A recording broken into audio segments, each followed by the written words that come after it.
폐지 줍는 할머니 알고 보니 경비 아저씨 살린 증인. 아파트에 이상한 소문이 돌았다. 밤마다 택배가 사라지고 경비 아저씨가 훔친다는 말이었다. 사람들은 서로 수근거렸고 엘리베이터 안은 싸늘해졌다. 경비 아저씨는 억울하다고 했지만 믿어주는 사람은 적었다. 그는 머리를 숙이고 밤을 버텼다. 그때마다 분리수거장에 늘 보이던 할머니가 있었다. 허리가 굽은 할머니는 카트를 밀며 종이를 모았다. 사람들은 그냥 지나쳤다. 할머니는 아무 말도 하지 않았다.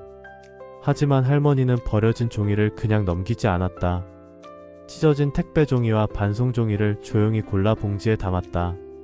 거기에는 이름과 주소와 날짜가 남아 있었다. 할머니는 글씨를 한 줄씩 읽고 작은 공책에 옮겨 적었다. 날짜 옆에는 시간도 적었다. 비 오는 날에는 눅눅해진 종이를 펴서 말렸다. 할머니의 손끝은 느렸지만 실수는 없었다. 그 손끝은 아주 오랫동안 집안을 지켜온 사람의 손끝 같았다. 하루는 초등학생 아이가 물었다. 할머니, 그거 다 돈 되는 거예요? 할머니가 웃었다. 돈도 되지만 사람에게 돌아가야 할 것도 있지. 아이는 무슨 뜻인지 몰랐다. 그날 밤 또 택배 하나가 사라졌다.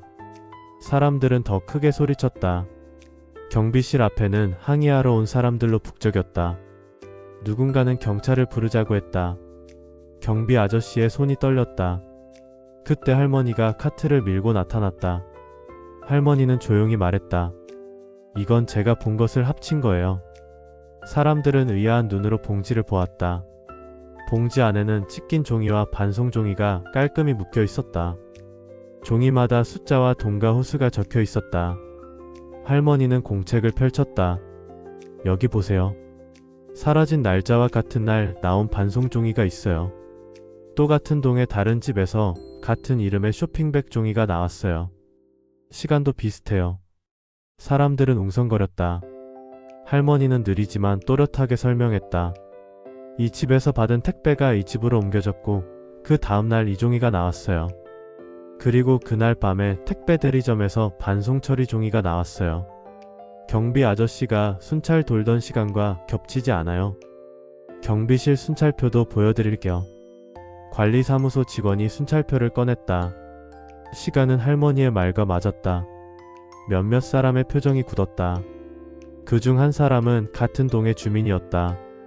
또 한 사람은 택배 대리점 사장이었다. 둘은 서로 눈을 피했다.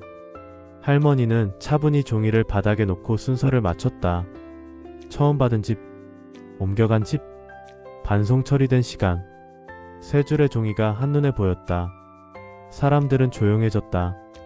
경비 아저씨가 고개를 들었다. 할머니가 말했다. 아저씨는 훔치지 않았어요. 아저씨는 늘 같은 길로 걷고 같은 시간에 벨을 눌렀어요. 할머니는 작은 목소리로 덧붙였다. 저는 밤마다 종이를 모으며 이 길을 지켜봤어요. 사람들의 숨소리가 멈춘 듯 했다. 몇 초의 침묵 뒤에 한 주민이 고개를 숙였다. 제가 잘못했습니다. 사장은 얼굴이 창백해졌다. 잠깐 맡아 달라 했고 괜찮을 줄 알았다며 변명했다. 하지만 종이는 모든 말을 막았다. 사라진 시간과 나온 시간은 거짓을 허락하지 않았다. 관리사무소는 바로 경찰에 연락했다. 경비 아저씨는 의자에 앉아 한참을 말없이 울었다. 그는 할머니에게 여러 번 고맙다고 했다. 할머니는 고개를 저었다. 아저씨가 밤새 지킨 건 사람들의 집이었어요. 저는 그저 버려진 종이에서 길을 본 것뿐이에요. 그날 이후 소문은 멈췄다. 아파트 게시판에는 경비 아저씨께 죄송하다는 편지가 붙었다. 아이들은 경비실 앞을 지날 때 인사했다. 엘리베이터 안의 공기도 따뜻해졌다. 사람들은 할머니를 보면 먼저 인사했다. 고맙습니다 라는 말도 덧붙였다. 할머니는 늘 하던 대로 종이를 주었다.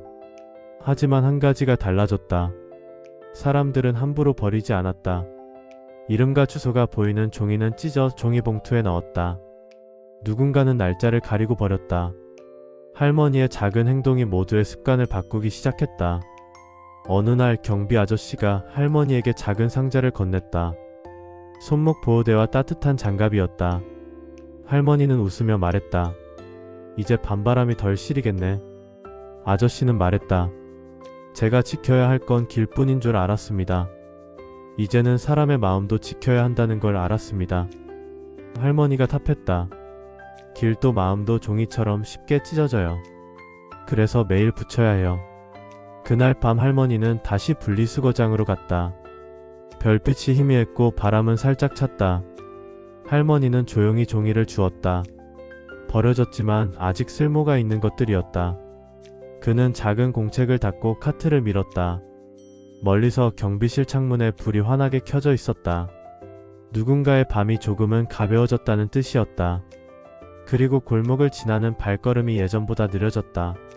사람들은 버리기 전에 한 번 더 생각했다. 버린 종이가 누군가의 증거가 될 수 있다는 걸 알게 되었기 때문이다. 할머니는 혼잣말을 했다. 종이는 가볍지만 말은 무겁지. 그래서 나는 오늘도 종이를 주운다. 누명을 막고 마음을 붙이기 위해서다. 다음날 아침 관리사무소가 안내문을 붙였다. 사실이 바로잡혔다고 크게 적혀 있었다. 경비 아저씨의 이름 옆에는 감사합니다 라는 글씨가 붙었다. 주민대표는 작은 간식을 준비해 경비실로 가져갔다. 아저씨는 쑥스러워하며 나눠 먹었다. 아파트 단톡방의 말투도 달라졌다. 확인하지 않은 말은 올리지 말자고 서로 약속했다. 학교 앞 분리수거함에도 글이 붙었다. 주소와 이름이 보이는 종이는 잘 접어버려 달라는 안내였다. 할머니는 안내문을 보며 고개를 끄덕였다. 한 아이가 물었다. 할머니는 왜 그렇게 잘 알아요? 할머니가 대답했다. 젊을 때 문구점을 했단다. 종이를 팔았고 종이로 편지도 썼지. 그래서 종이가 남긴 흔적을 읽을 줄 안단다. 아이는 신기하다는 듯 손뼉을 쳤다. 그날 저녁 경비 아저씨는 가족에게 전화를 걸었다. 이제 괜찮다고 너무 걱정하지 말라고 말했다. 전화기 너머 웃음소리가 들렸다. 할머니는 하늘을 올려다보았다. 바람은 여전히 차가웠지만 마음은 한결 따뜻했다. 며칠 뒤 동네 신문에 짧은 기사가 났다.